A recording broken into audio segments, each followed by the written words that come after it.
Hi అండి, ఎలా ఉన్నారు అందరూ? ఏం చేస్తున్నారు? బాగున్నారా? నేనైతే చాలా చాలా బాగున్నానండి. మీరు కూడా బాగున్నారని, బాగుండాలని మనస్ఫూర్తిగా కోరుకుంటున్నాను.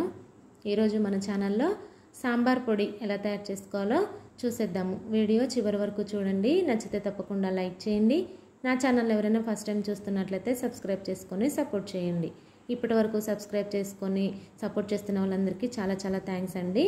ఈ సాంబార్ పొడి తయారు చేసుకోవడానికి కావాల్సిన పదార్థాలు చూసేద్దాము. 15 వరకు ఎండుమిరపకాయలండి, కారానికి సరిపోను. అలాగే ఒక 2 టేబుల్ స్పూన్లు ధనియాలు, 1 టేబుల్ స్పూను జీలకర్ర, 1 టేబుల్ స్పూను పచ్చిశనగపప్పు, 1 టేబుల్ స్పూను కందిపప్పు,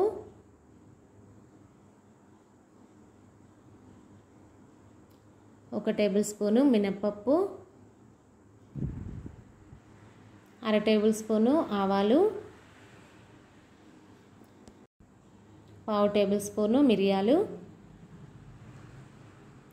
1 ఇంచు దాల్చిన చెక్క, ఒక 10-15 మెంతులు.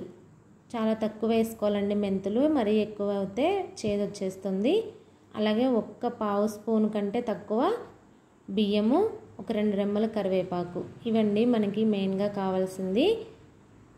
ఇప్పుడు వీటిని ఒకదాని తర్వాత ఒకటి ఫ్రై చేసుకోవాలన్నమాట. ముందుగా స్టవ్ వెలిగించుకొని ప్యాన్ పెట్టుకొని పప్పు దినుసుల్ని ముందుగా డ్రై రోస్ట్ చేసుకోవాలి. ఆయిల్ అది ఏమీ వేయొద్దండి. చక్కగా పచ్చి అంతా పోయేదాకా మంచి అరోమా వచ్చే వరకు ఒకదాని తర్వాత ఒకటి ఫ్రై చేసుకోవాలి. ముందుగా ఈ పప్పులన్నింటినీ బాగా వేయించుకోవాలండి.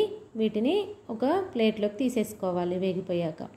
అలాగే వాటిని పక్కకు తీసేసుకున్నాక ధనియాలు ఒకసారి బాగా వేయించుకొని కొద్దిగా వేగాక దీంట్లోనే జీలకర్ర వేసేసుకొని వీటిని కూడా చక్కని రంగు వచ్చే వరకు ఫ్రై చేసుకోవాలి. చెమ్మ తడి ఏమి తగలకుండా ఉంచుకోవాలండి. ఇవి కూడా వేగిపోయినాయి కదా, వీటిని కూడా ఒక ప్లేట్లోకి తీసేసుకొని ఇప్పుడు ఇదే ప్యాన్లో మిరియాలు, మెంతులు, దాల్చిన చెక్క వీటిని కూడా,